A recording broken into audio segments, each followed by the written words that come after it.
بسم اللہ الرحمن الرحیم۔ السلام علیکم ناظرین، میں ہوں عام شہری عارف حمید بھٹی۔ ناظرین، آج سے تقریباً 14 ماہ قبل پاکستان پی ڈی ایم یعنی کہ پاکستان ڈیموکریٹک نے اس وقت کی منتخب حکومت پاکستان تحریک انصاف کی ختم کر کے حکومت پر بنا لی۔ یہ 14 جماعتوں میں بنایا تھا۔ اب یہ حکومت موجودہ حکمرانوں کے گلے کی ہڈی بن گئی، نہ ان سے چلائی جا رہی ہے، نہ معاشی نظام بہتر ہو سکا، نہ سیاسی استحکام ہو سکا، اور طور مہنگائی کے اس چراغ میں، اس تپش میں لوگ سخت پریشان ہیں۔ اب ایسے موقع پہ اتحاد بنانے والی 14 جماعتیں، جن کا دعویٰ تھا کہ سابق حکومت نے ملک کو دیوالیہ کر دی، اب ملک کو اس حال تک پہنچا دیا کہ کوئی دوست ممالک کردہ ری شیڈول نہیں کر رہا، یہاں تک کہ 30 جون تک آئی ایم ایف سے ڈیل کے بھی کوئی نہیں مطلب، جس کی وجہ سے پاکستان اکانومی کے خطرناک موڑ پر پہنچ چکا ہے۔ اس وقت پاکستان کی چند قوتیں سخت پریشان ہیں کہ پی ڈی ایم کی جو 14 جماعتوں کو حکومت بنائی تھی، وہ حکومت کرنے کی بجائے اپنے سیاسی مخالفین کے خاتمے کے لیے نہ صرف غیر انسانی سلوک کر رہے ہیں، بلکہ پوری دنیا انسانی ہیومن رائٹس کی وائلیشن پر پاکستان کے خلاف احتجاج کر رہے ہیں۔ وہ احتجاج بڑھتا بڑھتا ایسا آ گیا کہ ہمارا درینہ دوست ممالک سعودی عرب، یو اے ای، چین، کوئی بھی ہماری مدد کرنے کے لیے تیار نہیں۔ لیکن بدقسمتی دیکھیں، جن 14 جماعتیں مسلم لیگ نون اور پیپلز پارٹی جو 40 سال سے اس حکومت پر مسلط رہے، اس ملک پر مختلف ادوار میں مسلط رہے، اور آج جو مہنگائی کی وجہ ہے، یہ اس سے بری الذمہ نہیں ہو سکتے۔ ان کے آنے کے بعد ملک کو کشتی کو بھور میں پھنسا دیا گیا۔ یقیناً پاکستان کی سرحدیں محفوظ ہاتھوں میں ہیں، پاک فوج، دشمن ہم سے کانپتا ہے کہ پاکستان کو معاشی کسی بھی طریقے سے نقصان نہیں پہنچا سکتے، بیرونی خطروں سے پاکستان نبٹ سکتا ہے۔ لیکن چون چون کا مربع جو ازل سے دشمن تھی، ایک طرف پیپلز پارٹی اور نون لیگ، یاد رکھیں کہ ہسٹری بتاتی ہے ضیاء الحق نے ذوالفقار علی بھٹو کو پھانسی لگایا اور پیپلز پارٹی کو کمزور کرنے کے لیے ملک میں مختلف سیاسی پودے چھوٹے چھوٹے لگائے۔ کسی نے شکل ایم کیو ایم کی اختیار کر لی، کسی نے جنیجو لیگ کی کر لی، کسی نے کون سی جماعت کی کر لی، لیکن یہ جماعتیں عوام میں اپنی روٹس نہیں بنا سکی۔ جنیجو لیگ 2085 میں غیر جماعتی الیکشن کرائے ضیاء الحق نے، اس کے بعد نواز شریف صاحب آئے اور انہوں نے اپنے ہی قائد محمد خان جنیجو کی پیٹھ پہ چھرا گھونپا اور انہیں ہی سائیڈ پہ کر دیا، اور جنیجو لیگ سے اس پودے میں سے ایک انڈا نکلا جس کا نام مسلم لیگ نون بنا دیا گیا۔ بعد میں پرویز مشرف نے اسی انڈے کو ہلایا، تو انڈے کی کیونکہ بیس نہیں تھی، بنیاد نہیں تھی، یہ بلڈنگ کمزور تھی، اس کی بیس کمزور تھی، اس میں سے کاف لیگ نکل آئی۔ اس کے بعد پھر جب بے نظیر شہید پاکستان آئی، تو نواز شریف جو معاہدہ کر کے گئے تھے 10 سال کے لیے سعودی عرب رائل فیملی کا مہمان، جو ایک ملزم کو سزا دی گئی، وہ واپس آئے۔ واپس جب اقتدار میں آئے تو انہوں نے پھر اداروں کو ٹارگٹ کرنا شروع کر دیا۔ پاکستان کے جو پلر ہیں، خاص کر 2 ادارے ہیں جس پر آپ ڈیپینڈ کر سکتے ہیں، پاک فوج اور عدلیہ، اور عدلیہ میں سب سے زیادہ سپیریئر کورٹ سپریم کورٹ ہے، اس کے بعد تو اوپر صرف اور صرف اللہ کی عدالت رہ جاتی ہے۔ لیکن نواز شریف نے آتے سار ہی اداروں کو زیر کرنے کی کوشش کرتی،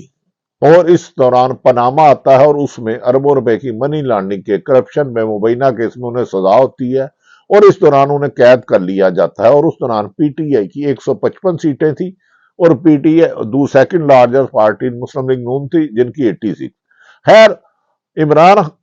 سابق وزیر اعظم کے مطابق ان کے خلاف سازش کر کے پی ڈی ایم بنائی گئی۔ ان کے اتحادی as like M Q M باپ توڑ کے دوسرے سے دے دی گئی۔ اب جب 10